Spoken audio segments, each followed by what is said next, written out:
En esta quinta parte, que trata de reflexionar sobre un concepto central en la Biblia y también que pertenece a la historia de la iglesia cristiana, el libro de Jeremías nos ayuda a conceptualizar mejor dos categorías, porque la categoría del remanente es incomprensible sin su correspondiente, que podríamos decir se encarna en el concepto de universalidad.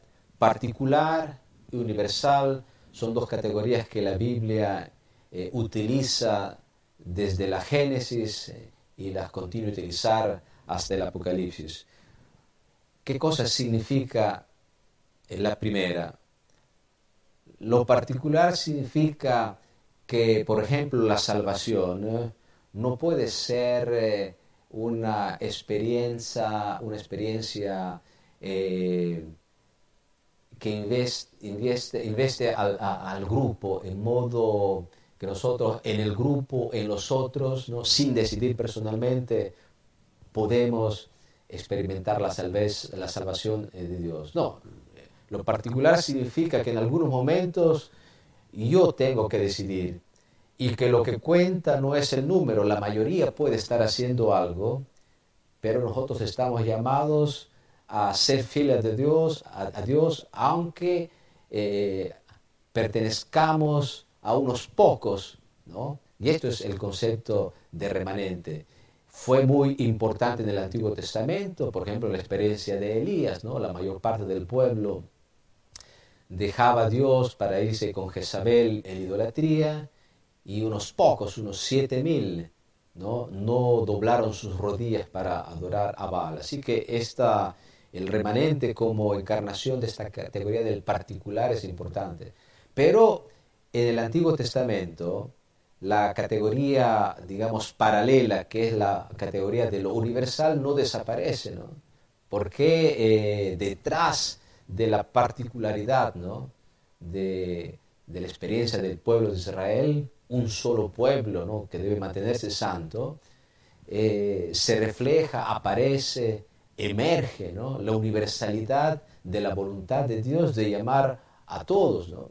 Y una señal de esto, por ejemplo, lo dan muy claro los primeros 11 capítulos de la Génesis, que son llamados a propósito capítulos universales, en los cuales no es solo la particularidad del pueblo de Israel el elemento central, sino toda la humanidad, porque incluso en el Antiguo Testamento particular y universal están conjugados en un modo equilibrado.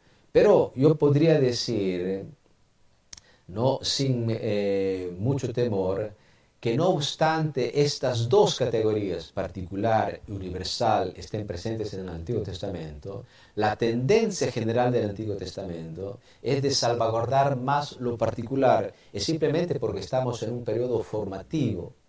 Y ese periodo formativo, Dios lo estructura, ¿no? a la luz, en la perspectiva y a favor del pueblo de Israel, y no de los demás. Es por eso que en el Antiguo Testamento no nace una verdadera misión para los otros, porque de la universalidad de los capítulos de la Génesis, es como si todo el Antiguo Testamento se concentrara sobre la especificidad del pueblo de Israel. Y eso es el concepto de remanente. No todos, sino los que permanecen fieles, ¿no? al proyecto que Dios tenía para su pueblo. Pero en el Nuevo Testamento, que ahí también tenemos las dos dimensiones, lo particular, por ejemplo, de la respuesta de los individuos, ¿no?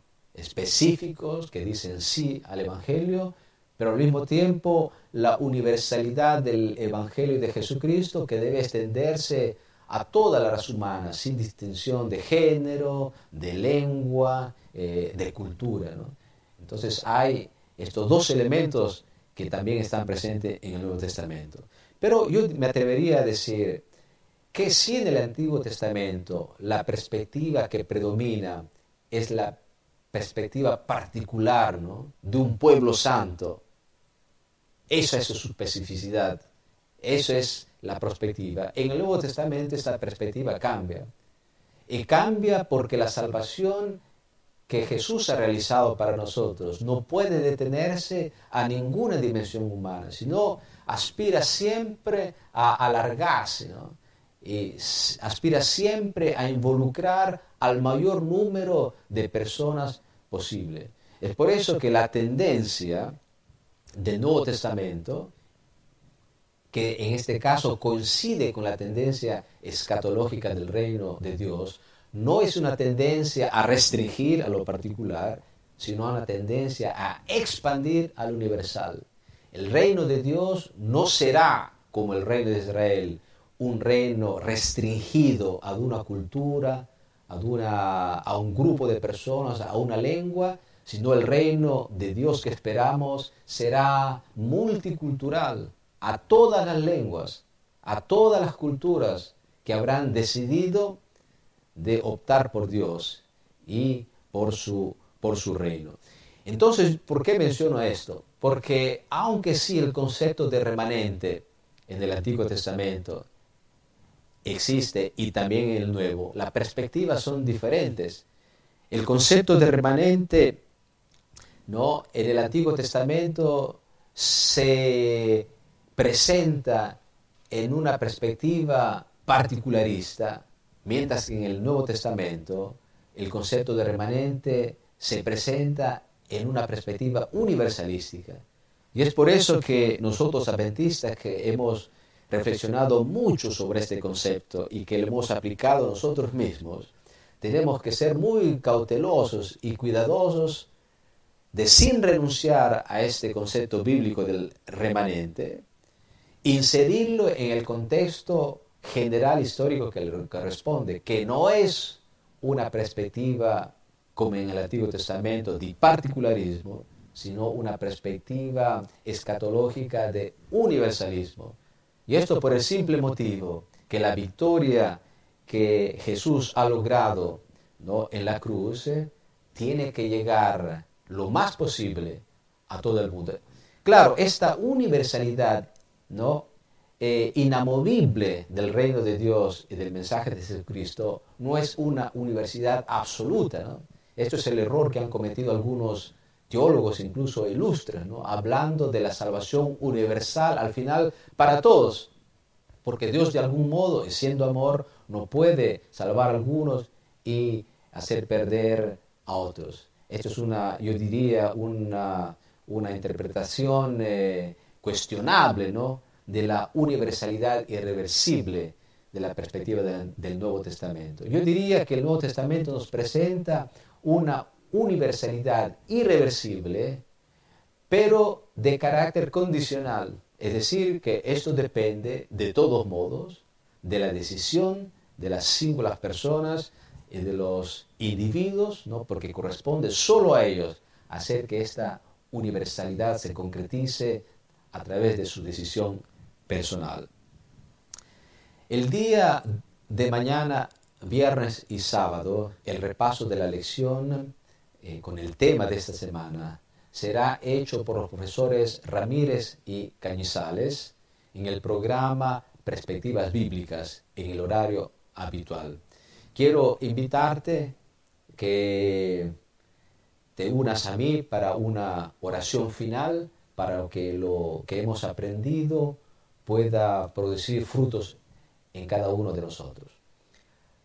Apreciado Padre que estás en los cielos, una vez más gracias por tu palabra, porque a través de las experiencias de otras épocas, otros hombres, mujeres, otros personajes, tú nos enseñas esas lecciones eternas que quieres que nosotros aprendamos para mantenernos en la línea directa, fija, que nos lleva a tu reino.